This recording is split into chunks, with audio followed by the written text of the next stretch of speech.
Harus kita ubah nih satu kaidah kapitalis yang mengatakan menabung pangkal kaya. Maaf teman-teman yang suka nabung nih. Bukan saya larang nabung, bukan. Tapi dalam Islam bukan menabung pangkal kaya, tapi sedekah pangkal kaya. Nggak bisa ketemu antara nabung dengan sedekah, nggak bisa ketemu nih. Susah ketemunya. Karena sedekah disuruh keluarin, ini nabung disuruh simpan, gitu kan? Nggak bakal ketemu. Dalam Islam makin sering kita keluarkan di jalan Allah, makin terbuka tuh rezeki. Nah ini dalilnya banyak. Di antaranya hadis Bukhari, hadis Qudsi, di mana Allah Subhanahu Wa Taala berfirman, kata Nabi SAW, Allah berfirman, Ya bna Adam, anfik alaik. Wahai anak Adam, berinfak dulu di jalanku, aku baru berinfak padamu. Sedekahin dulu, baru aku kasih kamu. Jadi ini kata kuncinya, makin sering keluarkan maka makin bagus. Makin bagus yang kita kasih, ya, makin sempurna balasan dari Allah. Coba renungi perkataan Urwah bin Zubair rahimahullah, seorang ulama tabi'in yang masyhur. Urwah bin Zubair ini ayahnya namanya Zubair bin Awam. Salah satu sahabat dari 10 orang yang jamin masuk surga. Anaknya namanya Urwah, ulama besar, gitu kan, dari tabi'in. Urwah mengatakan, janganlah seseorang di antara kalian memberikan untuk Allah, keluarkan di jalan Allah sedekah, sesuatu yang dia malu kalau dia berikan kepada pemimpin satu kaum. Begini maksudnya. Saya ingin tanya teman-teman, coba renungin dan jujur jawabnya ya. Kalau seandainya Anda tiba-tiba diundang oleh, saya nggak tahu nih, di Bali ini apa? Wali kota ya? Diundang oleh wali kota. Baik, bapak ini atau ibu ini diundang ke wali kota, ditelepon khusus, datang ya ke kantor saya besok, dan tolong beliin saya buah. Pesan beli buah. Kira-kira teman-teman sekalian, pada saat wali kota pesan buah dari Anda ini, beli buahnya di mana? Di pasar kaki 5 kan? Emperan jalan? Masuk supermarket. Cari buah yang biasa-biasa saja tuh, buah yang paling bagus. Kalau ada sedikit rusak kulitnya, tercoret, atau mungkin terkelupas, dimasukin nggak? Setelah kita beli buah-buah yang paling bagus, yang paling mahal, ditaruh di kresek atau cari alat yang taruh tempat yang lain. Cari keranjang, pakai plastik, pakai kartu nama, luar biasa. Kenapa? Karena wali kota yang pesan. Coba teman-teman sekalian, kalau ibu Anda yang pesan, bapak yang pesan, nah beliin ayang, beliin ibu jeruk ya, buah. Beli di mana kira-kira? Di kaki 5. Kemudian penjualnya bilang, ini ada rusak sedikit, nggak apa-apa, masukin aja. Pakai kresek tua ini, bekas ikan, udah nggak apa-apa. Ini yang Urwah rahimahullah berkata, janganlah seseorang di antara kalian ya memberikan untuk Allah di jalan Allah. Orang tua kita tuh kalau bakti luar biasa pahalanya kan gitu. Yang kalian malu kalau kalian berikan kepada pemimpin satu kaum. Mestinya ibu ayah kita tuh dibuatin kayak tadi itu, malah lebih hebat daripada itu. Pilihin buah yang paling bagus, dikemas yang paling bagus dan seterusnya. Mestinya begitu. Tapi seperti itulah manusia, karena tidak paham teman-teman sekalian. Sesuatu yang dikeluarkan di jalan Allah akan mendatangkan respon rezeki yang banyak. Ini satu hal yang harus digarisbawahi, dan akan saya bacakan banyak sekali dalil berhubungan dengan masalah itu, di mana Allah Subhanahu Wa Taala menyuruh kita keluarkan. Ingat, makin baik kita berikan, makin baik juga respon dari Allah Subhanahu Wa Taala. Coba teman-teman muhasabah nih. Kalau celengan masjid lagi lewat dan Anda punya 1000 baru 1000 tua, yang mana ditaruh? Kenapa 1000 tua yang ditaruh? Karena belum tahu nih, kalau saya berikan di jalan Allah, ini akan datang responnya.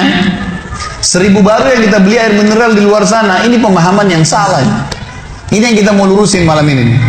Mestinya teman-teman sekalian cari uang yang baru dikasih di jalan Allah, yang tua dipakai belanja. Mestinya begitu. Karena makin baik kita berikan, maka makin baik responnya. Gitu kan? Makanya kata para ulama, siapa yang memberikan sesuatu yang baik pada Allah di jalan Allah, Allah akan balas dia dengan kebaikan. Saya akan angkat sebuah kisah teman-teman sekalian. Kisah seorang ulama tabi'in bernama Rabi' ibn Haytham rahimahullah. Rabi' ibn Haytham ini ulama yang sangat terkenal dengan kesolehannya, luar biasa kesolehannya orang ini. Jadi dia di akhir hidupnya, Rabi' ibn Haytham ini muridnya Abdullah bin Umar, muridnya Abu Musa al-Asy'ari, sahabat-sahabat yang mulia. Ini murid langsungnya, ulama tabi'in yang terkenal, Rabi' ibn Haytham. Rabi bin Haytham di akhir hidupnya sempat stroke setengah badan. Datanglah 2 orang muridnya bertamu ke rumahnya, dan ini termasuk adab yang baik. Kalau teman-teman mendapatkan seorang alim ulama dan memang dia bersedia bisa didatangin, kunjungin, minta nasihat, atau ketemu minta nasihat, atau ada di pengajiannya lah. Mereka datang mengatakan, begitu masuk kebetulan stroke setengah badan, bagian kiri tubuhnya stroke ini. Ada 4 kejadian di rumahnya pada saat itu. Yang pertama, pada saat muridnya masuk, muridnya berkata, wahai imam, imam ini kiai, ustadz, wahai imam, apa rahasianya? Kenapa anda ini bisa mengontrol lisan anda? Tidak seperti ulama-ulama yang lain. Masih kadang-kadang ngobrol-ngobrol kosong. Anda ini betul-betul, Rabi bin Haytham terkenal kalau ngomong nasihat, tanya kabar orang, gitu kan, Quran atau zikir, nggak ada yang lain. Ini itu saja 4 tuh dari lisannya, nggak ada yang lain, luar biasa. Kalau bukan nasihat orang, tanya kabarnya orang lain, gitu kan, apa kebutuhan mereka, kemudian berzikir atau baca Quran. Ini masuk dalamnya zikir adalah doa. Maka dikatakan apa sih, murid-muridnya bilang apa rahasianya anda melakukan seperti ini? Dan ini saya sempat angkat di khutbah Jumat kita kemarin, potongan kisah ini. Maka Rabi bin Haytham mengatakan, wahai murid-muridku, apakah kalian sampai sekarang masih ragu ada Tuhan namanya Allah, dan kalian masih ragu di pundak kanan dan kiri kalian Allah telah letakkan malaikat yang akan mencatat amal baik dan amal buruk kalian, dan pasti demi Allah akan dibacakan dan dihisapkan untuk kalian di sana di akhirat nanti? Artinya saya bisa mengontrol lisan saya karena saya tahu Tuhan saya selalu melihat, dan ada malaikat yang mengawasi, tidak pernah tidur nih 24 jam terus mengawasi, baik dicatat buruk dicatat. Lalu kemudian muridnya mengatakan, baiklah kalau gitu, dapat ilmu. Kejadian pada saat itu teman-teman sekalian yang lain adalah, yang kedua, baru mau ngobrol sama murid-muridnya, tiba-tiba anaknya Rabi bin Haytham keluar dari dapur, masuk ke ruang tamu pamit. Anak laki-lakinya lalu berkata, wahai ayahku, semoga Allah senantiasa menjaga anda. Ibu saya membuatkan untuk anda makanan namanya halwa pada zaman itu. Halwa ini Bapak Ibu sekalian makanan yang mahal. Bahannya susah, bahannya mahal, buatnya susah, lama diadon berjam-jam baru jadi. Dan ini dimakan oleh pejabat-pejabat gitu. Rabi bin Haytham rahimahullah ini punya ciri khas. Mereka tidak pernah rewel. Di rumahnya dihidangkan makan apa sama istrinya, dimakan sama dia. Baik sekali orangnya. Udahlah dunia dilaluin sama dia begitu saja. Maka anaknya datang dan mengatakan, wahai ayahku, ibuku membuatkan untuk anda halwa, makanan yang mahal bahannya dan juga susah buatnya. Tapi anaknya bilang, ibu saya buat halwa buat anda. Ibu saya berharap anda memakannya. Anda memakannya. Gitu. Lalu kata Rabi bin Haytham, baiklah, keluarkan aja. Dikeluarkanlah makanan tersebut. Lalu halwa ini dipotong-potong karena kue yang bagus dan cukup besar, di nampan besar dipotong-potong. Baru saja Rabi bin Haytham mau memegang dengan tangan kanannya, karena sebelah kirinya sakit, diambil sebelah kanan, kemudian dia kasih isyarat murid-muridnya untuk ambil juga. Baru mereka mau pegang, tiba-tiba pintu rumahnya ada yang ketuk, diketuk. Dia kasih isyarat anaknya, suruh buka pintu itu, dibuka pintu itu. Anaknya pergi sana. Waktu dibuka teman-teman sekalian, ini ternyata yang ketuk pintu bukan orang biasa, orang yang luar biasa, orang gila, gitu kan. Jadi bukan orang yang peminta-minta biasa, orang yang luar biasa, orang yang selalu anggap ini udah deh, nggak usah dilayanin, nggak usah diajak ngomong, nggak usah diperhatikan, gitu kan. Orang gila ini ketuk pintu dengan pakaiannya yang lusuh, tidak pakai alas kaki, rambutnya berantakan, kasih isyarat minta makan. Rabi bin Haytham rahimahullah tunjuk anaknya, suruh datang, angkat nih halwa, kasih orang gila itu. Halwa nih makanan yang mewah, kasih orang gila itu. Dibawa sama anaknya. Anaknya ini Rabi bin Haytham waktu bawa piring itu, niatnya ingin memberikan ke orang gila 1 potong, gitu kan. Begitu tiba depan pintu, orang gila lihat makanan enak, walaupun gila tahu juga ini makanan enak, gitu kan. Diambil sama dia piringnya. Diambil, dimakan semua. Dalam kisahnya dikatakan sampai air liurnya jatuh-jatuh di situ, dihabisin sama dia. Sudah habis teman-teman sekalian, apa yang terjadi? Orang gila nggak ngerti, dia nggak terima kasih, nggak apa, piringnya dilempar pergi. Anaknya Rabi bin Haytham ini tahu nilainya makanan yang ibunya buat tadi. Diambil piring itu, ditutup pintunya, lalu dia kembali lagi. Kemudian dia bilang sama ayahnya, wahai ayahku, semoga Allah senantiasa menjaga anda. Sebelum saya lanjutkan kisah teman-teman sekalian, saya sarankan juga bahwa teman-teman di sini yang sudah punya anak, biasakan selalu menggunakan doa antara suami istri dengan anak, itu penting sekali. Karena kata Nabi SAW, jangan ucapkan kata-kata doa yang bisa berbau doa. Buruk buat kalian, diri kalian, keluarga kalian, dan harta kalian. Karena bisa saja malaikat lewat dan mengaminkannya. Kita harus selalu doa yang baik gitu kan. Jadi Rabi bin Haitham membiasakan anaknya untuk dilatih berdoa yang baik. Jadi selalu kalau mau minta tolong, nah semoga Allah menjagamu, ambilkan ayah ini. Nah, semoga begini, semoga Allah menjagamu, semoga Allah berikan kau rezeki, ambilkan ayah seperti ini. Jadi selalu diikuti dengan doa. Anaknya pun terbiasa mendoakan ayahnya. Dalam kondisi anaknya jengkel karena perilaku si orang gila tadi, dia kembali masih sempat mengatakan, ayah semoga Allah menjaga anda.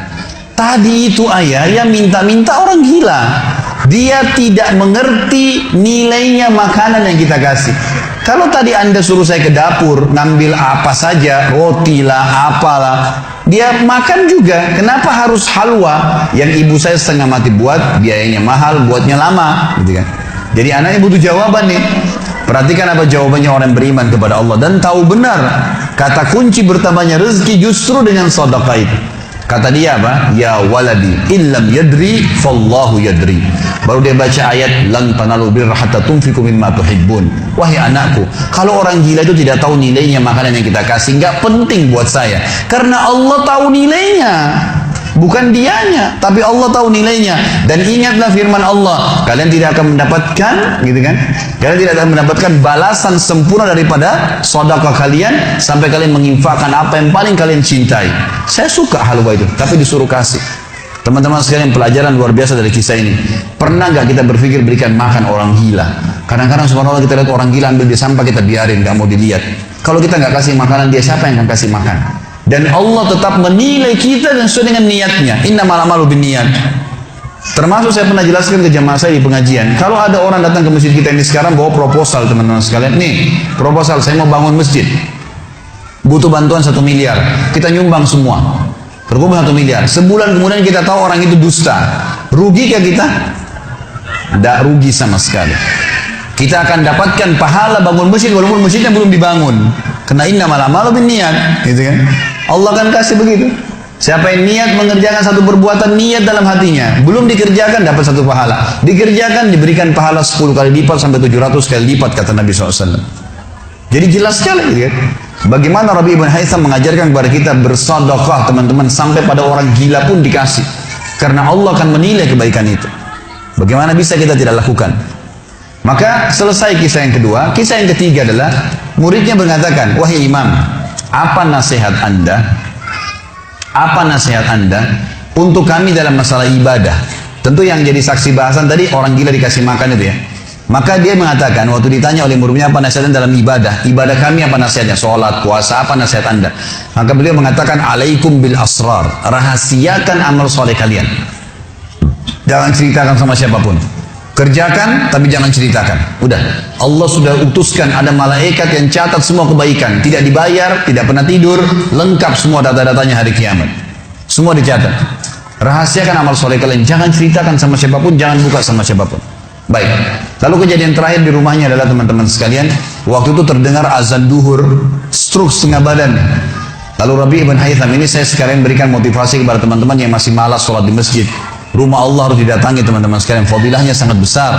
Kata Nabi SAW, setiap orang ke masjid, setiap langkahnya mengangkat derajatnya 1 langkah, yang 1 langkah mengampuni dosanya. Setiap ke masjid dapat 1 istana di surga, dan pulang dari masjid 1 istana lagi. Hadis sahih semua menjelaskan masalah ini. Gitu kan? Belum fadilah sholat berjamaahnya, belum terbangun ukhuwah, belum dan seterusnya. Belum lagi hadis Nabi SAW, siapa yang tidak kehilangan takbiratul ihram pertama imam selama 40 hari, dia akan akan diselamatkan dari sifat kemunafikan. Banyak fadilahnya. Rabi bin Haitham rahimahullah stroke setengah badan teman-teman sekalian. Lalu dia dengar azan duhur, dia kasih isyarat anaknya sudah tahu, suruh datang. Anaknya lalu menopang tubuhnya dia yang sebelah kanan. Minta diantar ke masjid, stroke setengah badan dan sudah sangat tua. Lalu muridnya bilang, saya lalu kemudian membantu menopang tubuhnya yang stroke. Dan demi Allah untuk kami membawanya ke masjid, kakinya yang stroke terseret di tanah. Lalu saya bisikin di tengah jalan, imam, hai kiai, hai guru, anda kan punya rukhsah, punya keringanan, sholat aja di rumah, stroke. tua, susah gitu kan. Lebih baik sholat di rumah. Apa kata dia? Orang beriman tidak mengenal stroke kah, sakit keras kah, ibadah kepada Allah nggak terganggu nih. Kata dia, wahai muridku, aku mendengarkan dengan kupingku ini azan, hayya 'alas shalah, hayya 'alal falah, ayo sholat, ayo mendapatkan kemenangan dari Allah, hanya melalui lisan muadzin saja. Karena semua muadzin sama mengucapkan, mau orang Afrika, mau orang Arab, mau orang Melayu, azannya sama, hayya 'alas shalah, hayya 'alal falah. Allah memanggil saya mengatakan, ayo sholat, pencipta langit dan bumi, ayo mendapatkan kemenangan, lalu saya sholat di rumah saya, demi Allah saya akan datangi masjid walaupun saya merangkak. Ini luar biasa nih, ya keimanan membuat seseorang stroke pun bisa beribadah kepada Allah. Tapi dari kisah kita, ya, dari 4 kejadian di rumah Rabi' bin Hasan adalah bagaimana dia bersedekah kepada orang fakir miskin tadi. Ada riwayat Bukhari yang lain teman-teman sekalian berbunyi, kata Nabi SAW dulu di zaman Bani Israel ada 2 orang. Di zaman Bani Israel ada 2 orang. 2 orang ini bersahabat, dua-duanya punya kebun. Dua-duanya punya kebun. Kebun ini mereka lagi nunggu hujan dan satu negeri itu belum turun hujan. Tiba-tiba si A sama si B. Si A ini melihat ada awan, kata Nabi SAW, lewat di atas kebunnya. Dan terdengar suara dari awan itu berkata, turunkanlah hujan di kebunnya fulan, kebun temannya dia di sebelah.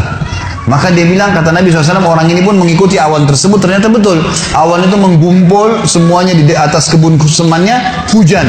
Tapi cuma kebun temannya, yang lain gak kena hujan. Maka Nabi SAW mengatakan, dia pun bertanya pada temannya, apa yang kamu lakukan dengan kebunmu? Sampai di musim panas seperti ini pun Allah masih menurunkan hujan untuk kebunmu saja. Apa yang dia bilang? Dia bilang, saya membagi keuntungan dari usaha saya ini menjadi 3. Keuntungannya bukan modal. Sepertiganya saya infakkan di jalan Allah, langsung saya keluarkan. Sepertiganya lagi saya tambahkan ke modal. Sepertiganya lagi saya gunakan untuk keperluan keluarga saya. Jadi ternyata teman-teman sekalian, sedekah itu betul-betul sangat luar biasa, membuka pintu rezeki. Jadi makin dikeluarkan, makin royal, makin datang.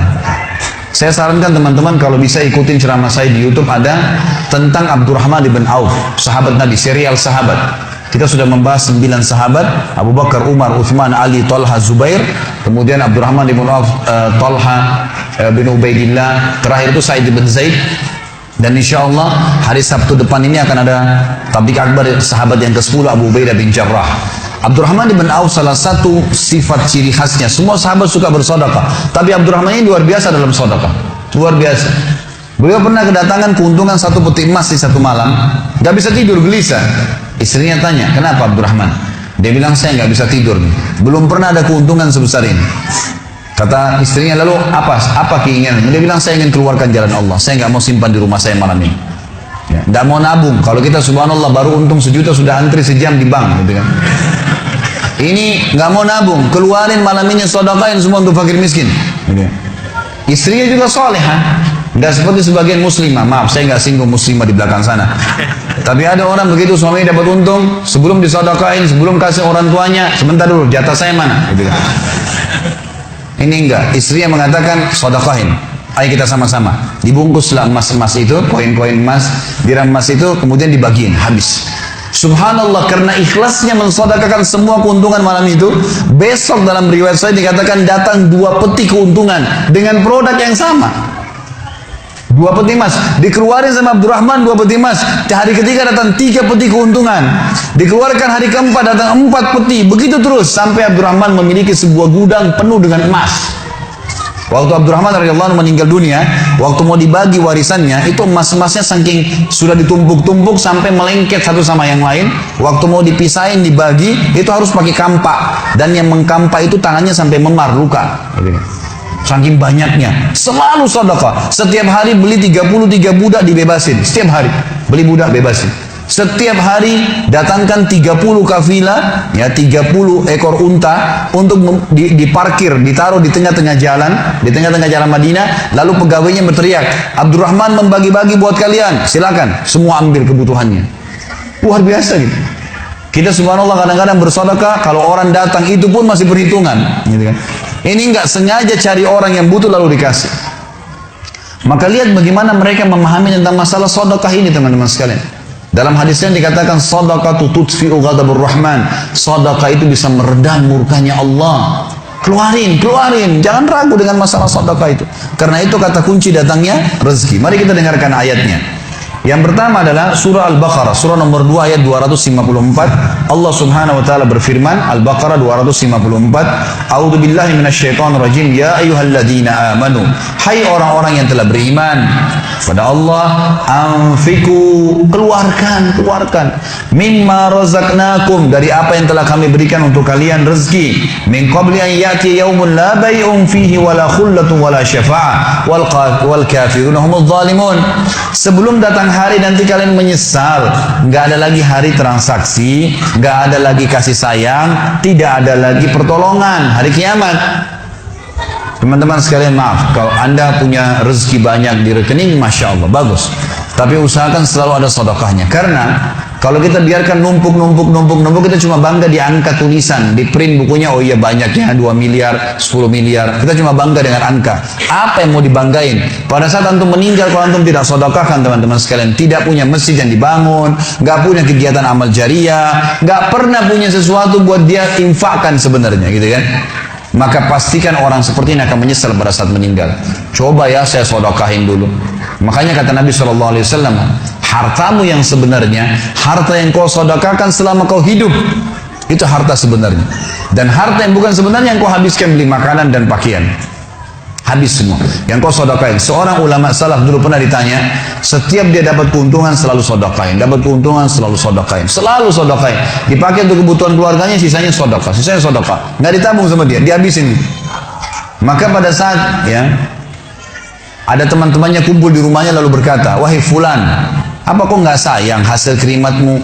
Bukannya ditabung malah dikeluarin terus. Kok nggak sayang sama hartamu tuh? Kata dia apa? Justru saya sayang sama harta saya. Karena saya sayang, jadi saya mau bawa harta saya sampai di akhirat. Ini sedekah saya bawa sampai di akhirat. Kalau saya simpan di sini, saya cuma tabung untuk dunia saja. Gitu. Jadi lihat bagaimana mereka memahami tentang masalah sedekah itu. Kemudian dikatakan, dan orang-orang kafir, mereka lah orang-orang yang zalim. Mereka tidak mau sedekah, maka mereka zalim sebenarnya. Kemudian surah Ibrahim, surah nomor 14 ayat 31 sampai 34. Allah Subhanahu wa taala berfirman, A'udzubillahi minasyaitonirrajim, Qul li'ibadiyalladzina amanu. Katakanlah hai Muhammad kepada hamba-hamba saya yang telah mengaku beriman, yuqimus shalah, mereka mendirikan salat, jaga salat 5 waktu mereka, salat-salat sunnah mereka, wa yunfiku, dan mereka bersedekah, menginfakkan, mimma razaqnahum, dari apa yang kami menjadikan sebagai rezeki buat mereka, sirran wa alaniyah, baik sembunyi-sembunyi ataupun terang-terangan. Karena kadang-kadang kalau ada orang minta di pinggir jalan, kita nggak mungkin sembunyikan, tinggal mengontrol supaya tidak riya saja. Min qabli an yatiya yaumun la bai'un fihi wala khilal, sebelum datang hari tidak ada lagi transaksi, nggak bisa lagi kita keluarkan uang kita. Di akhirat nggak laku lagi rupiah, nggak laku lagi dolar, nggak laku lagi pound sterling, nggak ada lagi semua itu. Yang laku adalah yang sudah disedekahkan selama di dunia. Sebelum datang hari yang tidak ada transaksi dan tidak ada lagi persahabatan. Allahul ladzi khalaqas samawati wal ard, yang menyuruh kalian sholat tadi dan menginfakkan apa yang kalian telah diberikan adalah Allah yang telah menciptakan seluruh langit dan bumi. Wa anzala minas samai ma'a, dan telah menurunkan dari langit air. Fa akhraja bihi minas samarati rizqan lakum, lalu dengan air hujan itu dia tumbuhkan buah-buahan sehingga kalian bisa menjadikannya sebagai rezeki kalian, menutupi kebutuhan kalian. Wa sakhkhara lakumul fulka litajriya fil bahri bi amri, yang menyuruh kalian sholat dan berinfak itu adalah Tuhan Allah yang telah menundukkan lautan sehingga bahtera-bahtera kalian bisa meraung di atasnya. Wa sakhkhara lakumul anhar, juga yang telah menundukkan sungai-sungai buat kalian, bisa dilewatin atasnya, bisa diambil ikan-ikan dan seterusnya yang ada di dalam lautan dan sungai itu. Wa sakhkhara lakumus syamsa wal qamara daibain, dan juga yang menyuruh kalian sholat dan menginfakkan harta kalian adalah yang telah membuat, yang menundukkan matahari dan bulan yang rutin terus menerus setiap pagi dan malam silih berganti untuk memenuhi kebutuhan kalian. Wa sakhkhara lakumul laila wan nahar, dan menundukkan juga buat kalian malam untuk istirahat dan siang untuk bekerja. Wa atakum min kulli ma sa'altumu, dan juga dia akan memberikan semua apa yang kalian minta kepadanya. Wa in ta'uddu ni'matallahi la tuhsuha. Kalau kalian ingin menghitung-hitung nikmat Allah, maka kalian tidak akan mampu. Innal insana la zalumun kafar. Sesungguhnya manusia itu zalum, zalim, kafar, kufur, gitu kan? Dikatakan dalam sebuah hadis, kata Nabi SAW, manusia itu kufur. Kalau dia dikasih, ya, kalau Allah tahan rezekinya, maka dia terus menerus berdoa, terus menerus mengeluh, dan pada saat Allah kasih dia pelit untuk tidak keluarkan. Bagaimana bisa dia menganggap punya? Siapa di antara anda yang menganggap apa yang dia miliki sekarang punya dia? Mungkin kita semua mengatakan, oh ini rumah saya, ini mobil saya, ini punya saya, ini baju saya. Itu perkataan kita cuma simbolik di dunia. Buktinya pada saat kita meninggal, dibungkus dengan kain kafan. Semewah apapun mobil tidak bakal ikut ke liang lahat. Rumah tidak masuk liang lahat. Nggak ada ceritanya, kita masuk, semua jadi warisan tuh. Itu buktinya, lahir tanpa pakaian, masuk kuburan juga dengan satu lembar pakaian. Gitu. Berarti bukan milik kita. Maka kesempatan kita memperbanyak amal sedekah kita, sehingga memang mendapatkan pahala yang besar. Dan sekali lagi bahasan kita, sedekah mendatangkan rezeki yang banyak.